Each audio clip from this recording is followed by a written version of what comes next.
নগরীর বন্দর লিংক রোডের ফৌজদারহাট অংশে ১৯৪ একর জায়গায় দেশি বিদেশি ১৪০ প্রজাতির ফুলের সমারোহ নিয়ে শুরু হয়েছে ফুল উৎসব। পার্কের একপাশে সাগর, মাঝখানে জোড়াপুকুর। এর বাইরে পুরো পার্ক জুড়ে দেশি বিদেশি নানান রঙের লক্ষাধিক ফুল। মাসব্যাপী ফুল উৎসবকে ঘিরে এমন নান্দনিকভাবে সেজেছে চট্টগ্রামে সীতাকুণ্ডের ডিসি পার্ক। শুক্রবার সকালে জেলা প্রশাসনের উদ্যোগে আয়োজিত মাসব্যাপী ফুল উৎসবের উদ্বোধন করেন জনপ্রশাসন মন্ত্রণালয়ের জ্যেষ্ঠ সচিব মোহাম্মদ এহসানুল হক। এ নিয়ে চতুর্থবারের মতো সীতাকুণ্ডে হচ্ছে এই ফুল উৎসব। বাড়তি আকর্ষণ হিসেবে থাকছে কায়াকিং, গ্রামীণ মেলা সহ বিনোদনের নানা আয়োজন। দর্শনার্থীদের জন্য রাখা হয়েছে বাগানের উপর দিয়ে জিপ লাইনে চড়ার ব্যবস্থাও।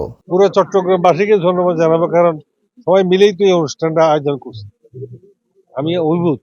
আমরা জানতে চাই যে আমাদের এখানে যারা ইয়াং জেনারেশন তারা আসবে, তারা ফুলগুলোকে চিনবে। আমরা তো ১৪০ প্রজাতির লক্ষাধিক ফুলের সমারোহ এখানে ঘটিয়েছি, যে এই ফুলগুলোকে তারা জানবে, তারা আসবে, তারা দেখবে। ম্যাগনোলিয়া, বাহারি ডালিয়া, চন্দ্রমল্লিকা, শিউলি, হাসনাহেনা, অপরাজিতা, চেরি, জাকারান্ডা, উইলো, টিউলিপ সহ দেশি বিদেশি ১৪০ প্রজাতির বর্ণিল ফুলে সেজেছে ডিসি পার্ক। নানান রঙের বাহারি সব ফুল একসাথে দেখে মুগ্ধ ফুল উৎসবে আসা দর্শনার্থীরাও। ভালোই লাগতেছে অনেক, কারণ অনেক রিফ্রেশিং, আর আমি এরকম এত ধরনের ফুলের আগে দেখি না, এই ফার্স্ট টাইম। এখানে এসে আমি অনেক সুন্দর সুন্দর ফুল দেখতে পাইছি। উৎসবে থাকছে শিশুদের বিনোদনের জন্য আলাদা আয়োজনও। তবে এই উৎসবে ডিসি পার্কে প্রবেশ করতে হলে জনপ্রতি ৫০ টাকা টিকিট কাটতে হবে। নাইমুল ইসলাম, বৈশাখী সংবাদ, চট্টগ্রাম।